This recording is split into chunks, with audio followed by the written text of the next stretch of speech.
I stared in disbelief as flames engulfed my wedding gown. The ivory satin that had taken 6 months to perfect was now a blackening, melting ruin. Margaret Wilson, my soon-to-be mother-in-law, stood before me in the bridal suite of Cleveland's Grand Pavilion, a lighter still clutched in her manicured hand, her face contorted in triumphant rage. "Now you can't marry my son," she declared, her voice high with hysteria. "Jason needs someone from our social circle, not some nobody from the wrong side of town." She tossed her designer purse over her shoulder, looking immensely pleased with herself.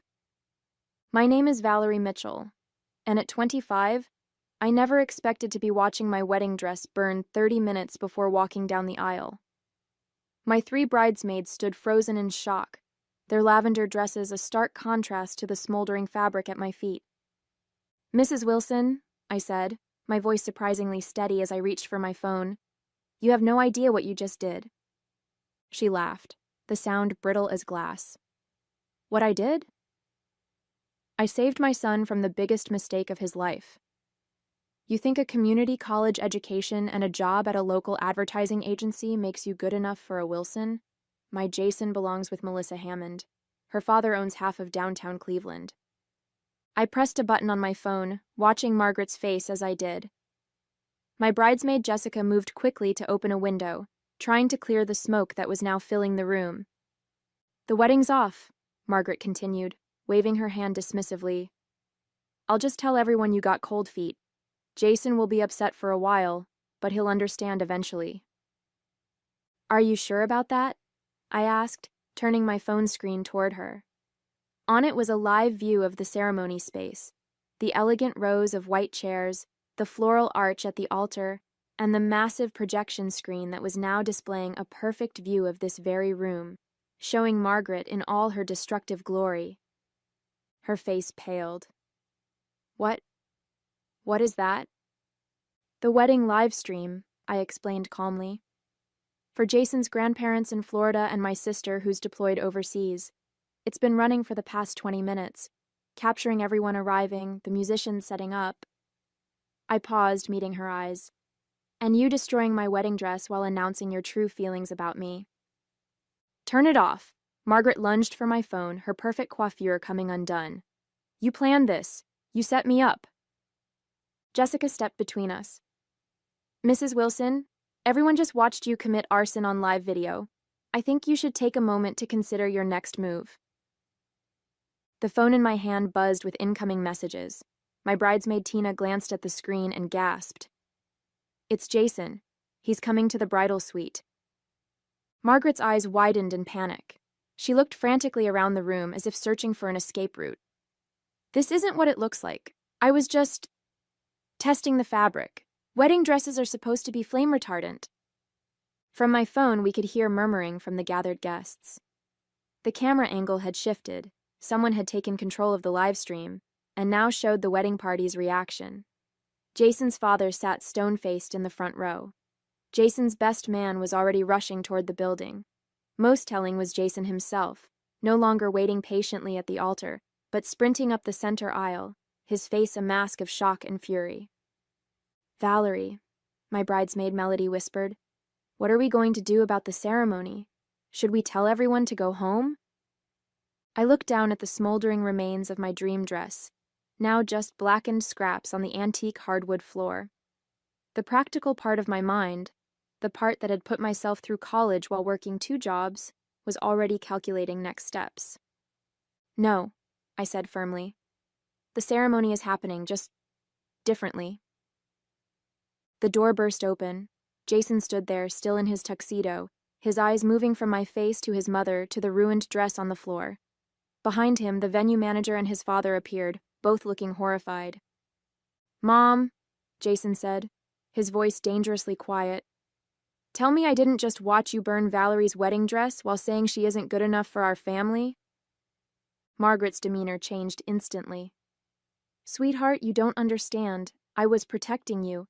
This girl has been after your money from day one. I was testing her character and—" "Stop." Jason cut her off. "Stop lying. I heard everything." He turned to me, his eyes softening. "Val, I'm so sorry. I had no idea she would do something like this. I stepped carefully around the burnt fabric, moving toward him. It's just a dress, I said, though we both knew it was much more than that. But your mother just showed exactly what she thinks of me, of us, in front of everyone we know.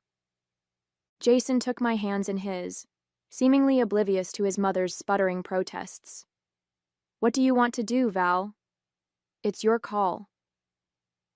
Before I could answer, Mr. Wilson appeared behind Jason, his expression grim.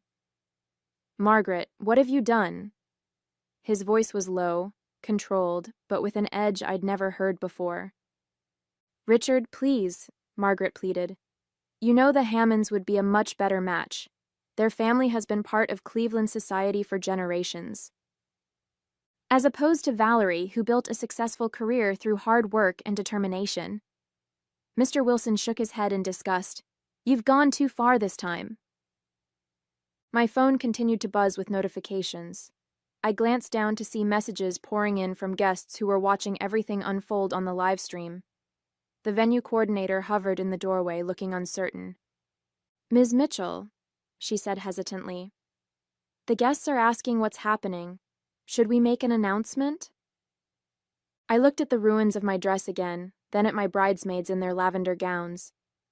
A plan was forming in my mind, one that would turn Margaret's attempt to sabotage our wedding into something entirely different. Tell them there's been a change of plans, I said, but the ceremony will proceed in 20 minutes. Margaret scoffed. In what? Your underwear? You can't possibly. In my backup dress, I interrupted calmly. The room fell silent. Jason looked at me in confusion. You have a backup dress? I hadn't, of course, but 6 months of working with temperamental clients at the advertising agency had taught me to always have a contingency plan. Melody, I turned to my bridesmaid. Remember that photo shoot we did for Cleveland Bride last month? Call Eliza and ask if her sample dress is still available. Melody's eyes widened in understanding. The ivory sheath with the lace overlay? It should fit you perfectly.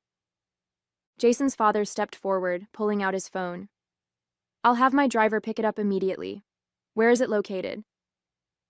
As they coordinated the dress retrieval, I turned back to Margaret, who stood watching in disbelief as her plan unraveled. You really thought a dress would stop this wedding? After everything Jason and I have been through? But everyone's watching, she hissed, gesturing at my phone. They all saw what happened. Yes, I agreed. They did.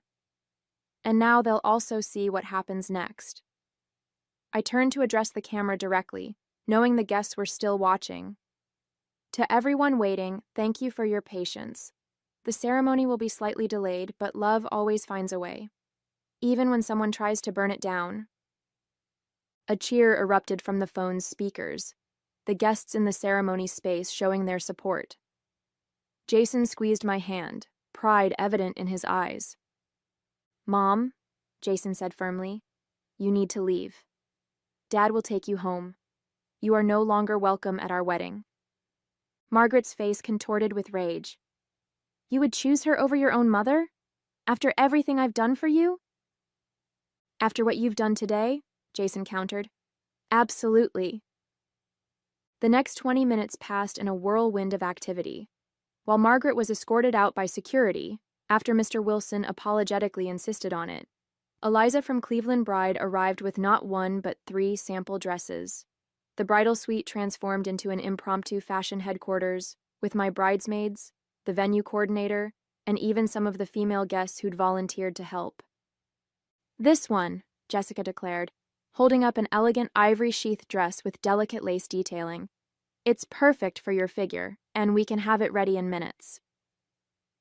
The venue's seamstress, who had originally been hired just for last-minute adjustments, worked miracle after miracle with safety pins and quick stitches. Meanwhile, Jason had returned to the ceremony space to address the guests in person. Through the live stream, which someone had thoughtfully positioned toward the altar, I could hear him speaking. Today didn't start the way any of us expected, he was saying, his voice steady despite everything. but Valerie and I have always believed that it's not the perfect circumstances that make a marriage work. It's how you handle the imperfect ones together. A round of applause followed his words. I smiled as Melody adjusted the borrowed veil on my head. "There," she said, stepping back to admire her work. "You look absolutely stunning." The dress wasn't what I'd planned to wear when I became Mrs. Jason Wilson, but as I looked in the mirror, I realized it suited me perfectly. Simpler, more elegant, and somehow stronger than my original choice. Like me, adapting to circumstances rather than being defeated by them. Mr. Wilson knocked gently on the door before entering. His eyes widened when he saw me. "Valerie, you look beautiful." He paused, his expression pained. "I want to apologize for Margaret. Her behavior was inexcusable." "You don't need to apologize for her, Mr. Wilson," I replied. "You didn't burn my dress." He nodded gratefully. "Jason sent me to tell you that everyone's ready whenever you are. And," he added with a small smile, "your boss from the agency is here. Apparently he's documenting everything for what he calls the greatest viral wedding marketing campaign Cleveland has ever seen." I laughed. Trust Eddie to see a promotional opportunity in disaster. The advertising world had taught me that sometimes the most compelling stories come from overcoming unexpected challenges. The venue coordinator appeared at the door. "We're ready when you are, Ms. Mitchell. The musicians are prepared, and we've adjusted the lighting to complement your new dress." "Wait," I said, an idea forming. "The live stream is still running, right?"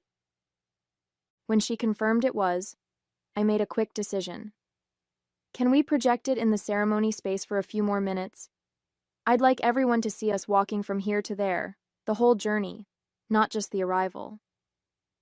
10 minutes later, as my bridesmaids and I made our way through the venue's garden path toward the ceremony space, I knew every step was being broadcast to the waiting guests. Not as a traditional bridal entrance, but as something more powerful. A statement that nothing, not even a vindictive mother-in-law with a lighter, could stop this wedding. As we approached the doors to the ceremony space, I could hear the guests' applause growing louder. Jason waited just inside, his face lighting up when he saw me. "Ready to get married?" he asked, taking my hand. "More ready than ever," I replied, squeezing his fingers. The ceremony that followed wasn't the one we had rehearsed, but it felt more authentic than anything we could have planned. As I walked down the aisle in my borrowed dress, guests rose to their feet, applauding rather than maintaining the traditional, reverent silence.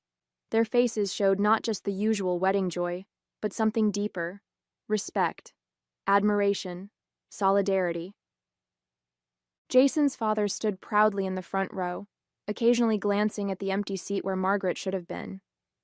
His eyes met mine briefly, conveying wordless support. Our officiant, Pastor Mitchell, no relation though we'd joked about it, improvised beautifully. "Dearly beloved," he began, "we are gathered here today to witness not just a wedding but a triumph of love over adversity. Valerie and Jason have already faced their first challenge as a couple, and they've met it with grace, resilience, and unwavering commitment to each other." During our vows, Jason added lines that hadn't been in our rehearsal. "I promise to stand by you against anyone who tries to come between us," he said, his voice carrying to the back of the room and beyond to those watching the live stream. "Even if, especially if, that person is from my own family." When it came time for the exchange of rings, a moment of panic crossed Jason's face. The rings had been with his mother during the pre-ceremony preparations. Mr. Wilson quickly stepped forward, producing the velvet box from his pocket. "I took the liberty of retrieving these earlier," he explained quietly. "Just in case." After we were pronounced husband and wife, the celebration that erupted seemed to release all the tension that had built up throughout the afternoon. As we walked back down the aisle, I noticed Eddie, my boss, filming discreetly from the side. He gave me a thumbs up that somehow managed to be both professional and genuinely emotional. The reception that followed in the Grand Pavilion's ballroom had an atmosphere unlike any wedding I'd attended before. Instead of polite conversation and standard wedding rituals, there was an almost festive defiance in the air. Someone had hastily created a custom Snapchat filter, featuring a phoenix rising from ashes with our names underneath.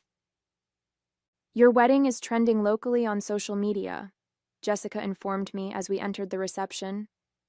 "People are using Nar rising from the ashes and Can't Burn Love." Jason's college roommate Tom, who worked in public relations, approached us with his phone. "The Cleveland Plain Dealer wants a statement.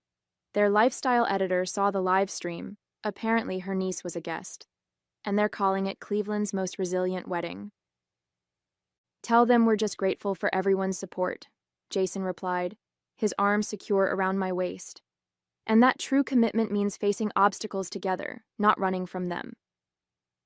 As the evening progressed, I noticed Mr. Wilson speaking intensely with various family members, damage control evident in his gestures and expressions. Jason's Aunt Diane approached our table during dinner, leaning down to speak privately. "Richard is beside himself," she confided. "Margaret's been escorted home, but she's threatening to cut Jason out of the family business if he doesn't come to his senses. Richard told her that after today, she's the one who needs to worry about her position in the company." Jason squeezed my hand under the table. "Dad's always been the backbone of the family," he said. "Mom just never realized it because he let her think she was in charge." As our first dance began, I couldn't help but notice the empty tables near the front of the room, spaces reserved for Margaret's country club friends, who had quietly disappeared after the incident. In their place, colleagues from my advertising agency had moved forward, filling the void with genuine support. "Mr. Wilson is handling damage control like a pro," Eddie commented, approaching us after the dance with 2 glasses of champagne.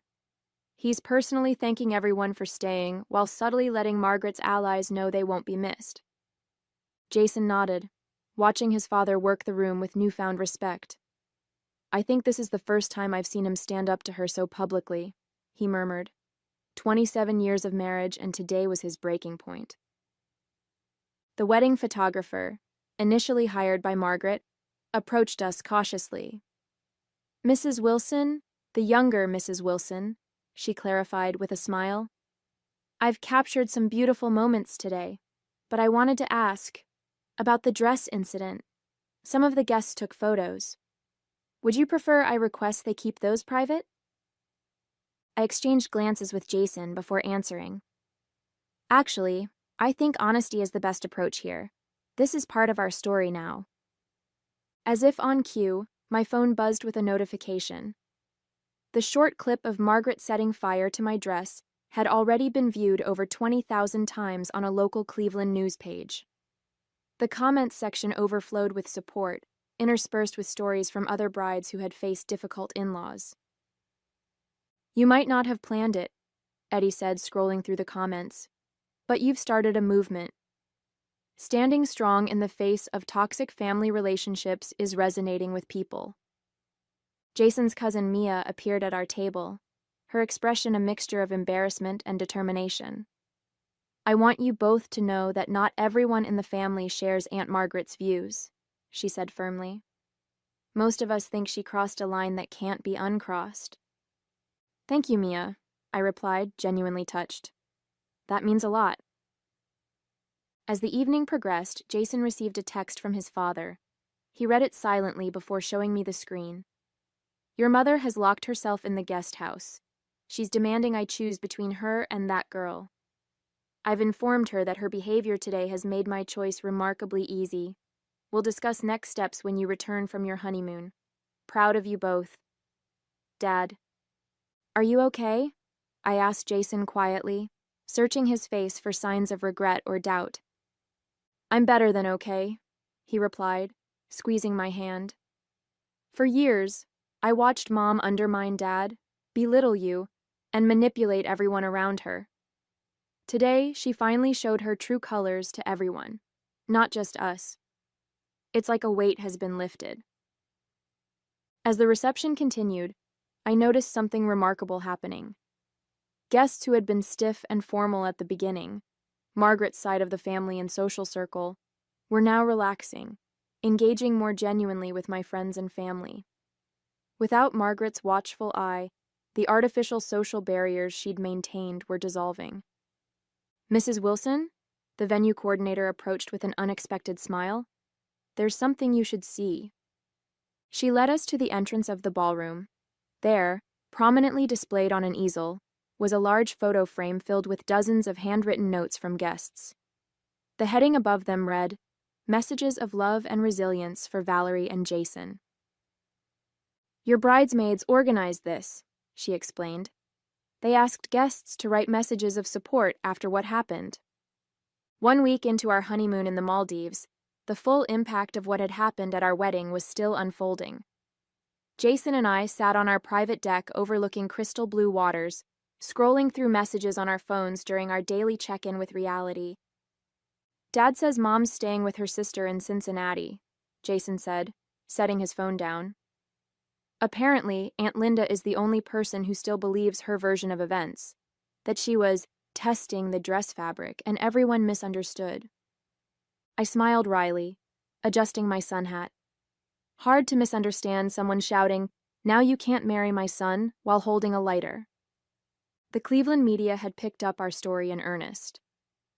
What began as a sensational local wedding disaster had evolved into a conversation about toxic family dynamics and standing up for healthy relationships.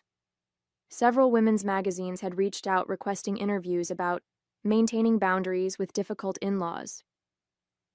Eddie says the agency has received 3 new client inquiries specifically asking for the team with the wedding dress Phoenix. I laughed, showing Jason the message. He wants to know if we'd consider being part of a panel discussion on crisis management when we get back. Jason took my hand, his thumb brushing over my new wedding band. "Only if you want to. We can keep this private if you prefer." I thought about the messages we'd received from other couples facing similar challenges with disapproving families. Maybe our experience can help others. Not the way I planned to start our marriage, but authentic, Jason finished. Like us. 3 months after our wedding, Jason and I attended the Wilson Family Foundation's annual gala, our first major public appearance since returning from our honeymoon. The event, typically orchestrated by Margaret, had been completely reimagined under Mr. Wilson's direction. "Nervous?" Jason asked as our car pulled up to the Cleveland Art Museum. "A little," I admitted, smoothing my gown, a stunning emerald design from Eliza's boutique, who had turned our wedding story into a successful marketing campaign about resilience and second chances. Inside, the atmosphere was noticeably different from previous years. The stiff formality had been replaced with genuine warmth. Mr. Wilson greeted us at the entrance, looking years younger without Margaret's controlling presence. "There they are," he beamed, embracing us both. "The couple who inspired our foundation's new initiative." He guided us toward a display showcasing the Wilson Family Foundation's newest program, Rising Phoenix Grants, for women starting over after difficult life transitions. The foundation logo had been redesigned to incorporate a subtle phoenix motif. "We've already approved funding for 15 women," Mr. Wilson explained proudly, each one rebuilding after challenging circumstances. As we mingled with guests, I noticed Margaret's absence had affected the guest list. Gone were many of the society climbers and status-conscious acquaintances, replaced by people genuinely passionate about the foundation's work. "Mrs. Wilson," a young woman approached, introducing herself as one of the grant recipients. "Your wedding story gave me courage to leave my toxic marriage. Now I'm starting my own business." Later that evening, as Jason and I shared a quiet moment on the museum's terrace, he received a text message. "Mom's coming back to Cleveland," he said, his expression thoughtful. "Dad says she's agreed to counseling if she wants any chance of reconciliation." I squeezed his hand supportively. "Whatever happens with your parents, we'll face it together." "Just like we did with the wedding," he smiled, pulling me close. "Some flames are meant to destroy. Others just reveal what's unbreakable.